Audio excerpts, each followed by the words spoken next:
Hi there folks, welcome back to Rich Reviews. I hope you're enjoying your weekend. I know I am.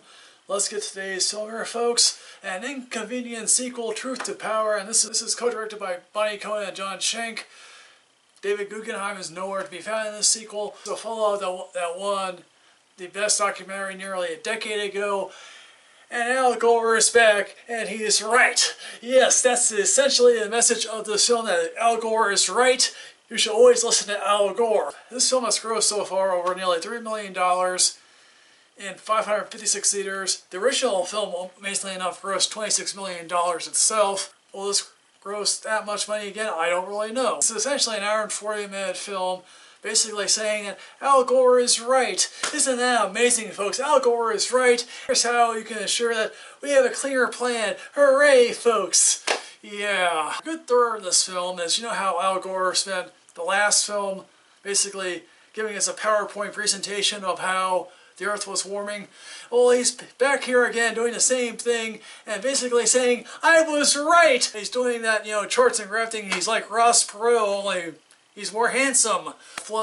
He was also criticized for saying that for it to flood the 9/11 memorial. Well, that actually happened here, folks.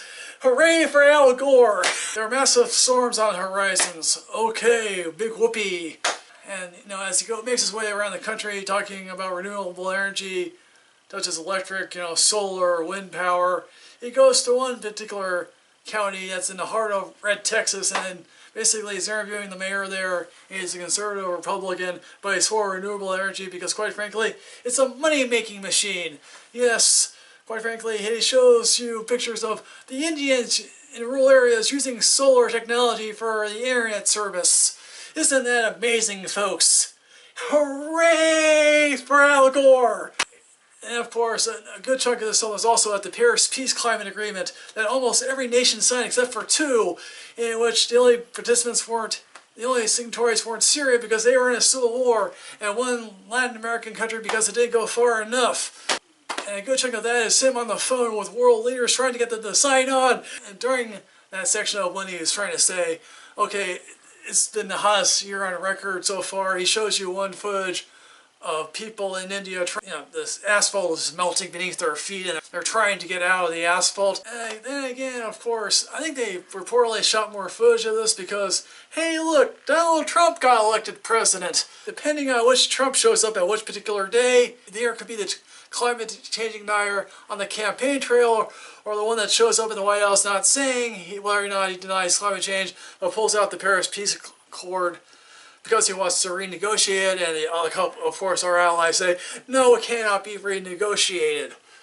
And of course, people are worried that, because Scott Pruitt is now head of the EPA, and Rick Perry is now Secretary of Energy, although isn't that karma here, folks? Because Rick Perry wanted to abolish this Department of Energy, and now he's in charge of the department that he cannot no longer name. I have no doubt that Al Gore means well. He's clearly passionate about the subject.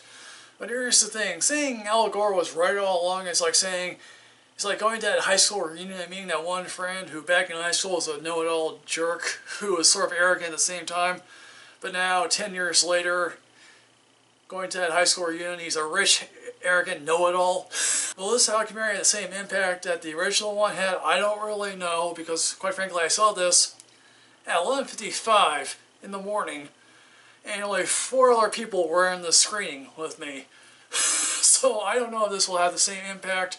Really, yes, he wants to tell you guys that we are in a fight for our lives, which again, I have no doubt that we are, but clearly Al Gore is the wrong messenger for this. Wouldn't it be better if we have a bunch of scientists telling us all these changes need to be made for us to live on a livable planet? Of course, Al Gore says in this film, don't be thinking about moving to Mars, because if we go to Mars, we'll be living in tin cans for the rest of our lives. No, I truly believe at the same time that we should be going to Mars so we can become an interplanetary species.